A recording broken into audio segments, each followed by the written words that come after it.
नमस्ते। आप सभी का स्वागत है आपके अपने YouTube चैनल लीगल पॉइंट पर। आज हम एक बहुत ही संवेदनशील और महत्वपूर्ण अदालती फैसले पर चर्चा करने जा रहे हैं। ये मामला उन रोमांटिक रिश्तों से जुड़ा है जिनमें बॉय और गर्ल की उम्र कानून की नज़र में कम होती है और उन पर पोक्सो एक्ट जैसे गंभीर कानून लागू हो जाते हैं। हम देखेंगे कि कैसे अदालत ने कानून की कठोर धाराओं के बीच एक मानवीय और प्रासंगिक दृष्टिकोण अपनाया। ये केस आपको यह समझने में मदद करेगा कि न्याय केवल कानून की किताबों में लिखे शब्दों से नहीं, बल्कि मामले की सच्चाई और परिस्थितियों को समझकर भी किया जाता है।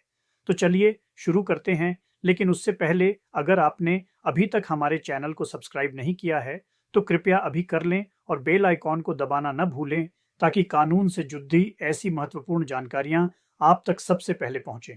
केस का विवरण।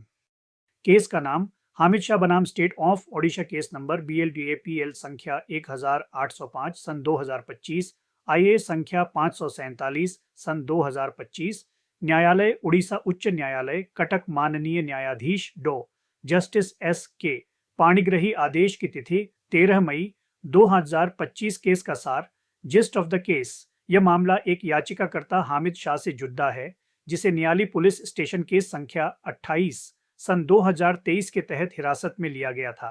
उस पर भारतीय दंड संहिता की धारा 376, 313, 323 और 506 जैसी गंभीर धाराओं के साथ साथ पियोक्सो अधिनियम की धारा 6 के तहत भी आरोप लगाए गए थे। शिकायतकर्ता एक गर्ल थी जिसने आरोप लगाया कि याचिकाकर्ता ने 2019 से, जब वह नाबालिग थी, शादी का झांसा देकर उसके साथ शारीरिक संबंध बनाए। इस दौरान वह 2020 में गर्भवती भी हुई और याचिकाकर्ता ने कथित तौर पर गर्भपात करा दिया। इसके बाद भी रिश्ता चलता रहा और वह फिर से गर्भवती हो गई। गर्ल का यह भी आरोप था कि 29 दिसंबर 2022 को याचिकाकर्ता ने उसके साथ जबरदस्ती की और जब उसके पिता ने इसका विरोध किया तो याचिकाकर्ता और उसके परिवार ने उनके साथ गाली गलौज और मारपीट की। वहीं दूसरी ओर याचिकाकर्ता ने खुद को निर्दोष बताया और कहा कि जब उसने गर्ल से शादी करने से इनकार कर दिया तो उस पर यह झूठा केस बनाया गया। उसने दलील दी कि उसके खिलाफ कोई गवाह नहीं है और उसके परिवार को बहुत मुश्किलों का सामना करना पड़ रहा है। इस मामले में सबसे महत्वपूर्ण मुद्दा तब आया जब स्थानीय लोगों और शुभचिंतकों के हस्तक्षेप के बाद दोनों पक्षों के बीच एक समझौता हो गया। दोनों परिवारों ने आपसी सहमति से यह तय किया कि याचिकाकर्ता गर्ल से शादी करेगा। याचिकाकर्ता ने भी इस शादी के लिए अपनी सहमति दी और अपनी रिहाई पर शादी संपन्न कराने का वचन दिया। इसी आधार पर उसने शादी करने के लिए 1 महीने की अंतरिम जमानत याचिका दायर की। आपको क्या लगता है, क्या ऐसी परिस्थितियों में जहां दोनों पक्ष शादी के लिए राजी हो गए हैं, आरोपी को जमानत मिलनी चाहिए? अपने विचार हमें नीचे कमेंट्स में जरूर बताइएगा। आपके कमेंट्स हमारे लिए बहुत महत्वपूर्ण हैं। मामले में शामिल कानूनी बिंदु, लीगल पॉइंट्स इन्वॉल्व्ड। इस केस में अदालत ने कानून की धाराओं को यंत्रवत लागू करने के बजाय एक बहुत ही सूक्ष्म और प्रासंगिक दृष्टिकोण अपनाया। अदालत द्वारा उठाए गए कानूनी बिंदु इस प्रकार हैं। युवा प्रेम को अपराध की श्रेणी में रखना। अदालत ने माना कि यह मामला दो ऐसे व्यक्तियों के बीच एक सहमति से बने रिश्ते का है जिनकी उम्र लगभग बराबर है।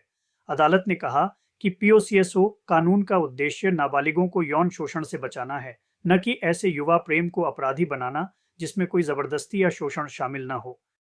रोमियो एंड जूलियट क्लॉज का संदर्भ। अदालत ने कहा कि दुनिया के कई देशों में रोमियो एंड जूलियट जैसे कानूनी प्रावधान हैं जो ये मानते हैं कि सहमति की उम्र के कानूनों का हर तकनीकी उल्लंघन आपराधिक इरादे से नहीं होता। अदालत ने कहा कि भले ही हमारे कानून में यह स्पष्ट रूप से नहीं लिखा है, लेकिन न्याय करते समय ऐसी भावनाओं को ध्यान में रखा जा सकता है। न्यायिक उदाहरणों का हवाला।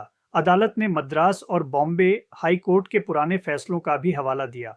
इन फैसलों में यह कहा गया था कि जब किशोरों के बीच आपसी सहमति से कोई रिश्ता बनता है और उनकी उम्र में बहुत कम अंतर होता है तो इसे शोषण नहीं माना जा सकता। कानून का दुरुपयोग। अदालत ने एक बहुत महत्वपूर्ण सामाजिक पहलू पर टिप्पणी की। अदालत ने कहा कि कई बार ऐसे मामले वास्तव में किसी अपराध के कारण नहीं, बल्कि परिवार की डिसअप्रोबेशन, अस्वीकृति के कारण दर्ज करवाए जाते हैं। जब बच्चे परिवार की मर्जी के खिलाफ जाकर कोई रिश्ता बनाते हैं, तो परिवार अपनी सामाजिक प्रतिष्ठा बचाने या बच्चों पर अपना अधिकार जताने के लिए कानून का सहारा लेता है। अदालत को ऐसे मामलों में सावधान रहना चाहिए जहां कानून का इस्तेमाल नैतिक पहरेदारी के लिए किया जा रहा हो। जमानत का सिद्धांत। अदालत ने स्पष्ट किया कि जमानत का उद्देश्य मुकदमे से पहले सजा देना नहीं है। जब तक कोई दोषी साबित नहीं हो जाता, उसे निर्दोष माना जाता है। अदालत ने माना कि रिश्ते की सहमतिपूर्ण प्रकृति, उम्र का कम अंतर और दोनों पक्षों के बीच सुलह की संभावना को देखते हुए याचिकाकर्ता को जेल में रखना न्याय के हित में नहीं होगा। केस का परिणाम, रिजल्ट ऑफ द केस। इन सभी तथ्यों, परिस्थितियों और कानूनी बिंदुओं पर विचार करने के बाद उड़ीसा उच्च न्यायालय ने एक बहुत ही संतुलित फैसला सुनाया। अदालत ने याचिकाकर्ता हामिद शाह को 1 महीने की अंतरिम जमानत पर रिहा करने का आदेश दिया, ताकि वह शिकायतकर्ता गर्ल से शादी कर सके। अदालत ने जमानत के साथ कुछ शर्तें भी लगाईं। याचिकाकर्ता जमानत पर रहते हुए किसी भी अन्य आपराधिक गतिविधि में शामिल नहीं होगा। वह किसी भी तरह से अभियोजन पक्ष के सबूतों के साथ छेड़छाड़ नहीं करेगा। अदालत ने यह भी निर्देश दिया कि अंतरिम जमानत की अवधि पूरी होने पर याचिकाकर्ता को संबंधित अदालत के समक्ष आत्मसमर्पण करना होगा।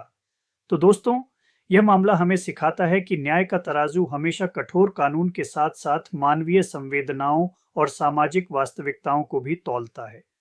अदालत ने इस मामले में यह सुनिश्चित किया कि कानून का इस्तेमाल किसी के जीवन को नष्ट करने के लिए नहीं, बल्कि न्याय और सुधार के लिए हो। उम्मीद है आपको हमारी आज की यह प्रस्तुति पसंद आई होगी। अगर हाँ, तो इस वीडियो को लाइक करें, अपने दोस्तों और परिवार के साथ शेयर करें और लीगल पॉइंट को सब्सक्राइब करना बिल्कुल न भूलें। अगले वीडियो में फिर मिलेंगे एक और दिलचस्प कानूनी मामले के साथ। तब तक के लिए धन्यवाद।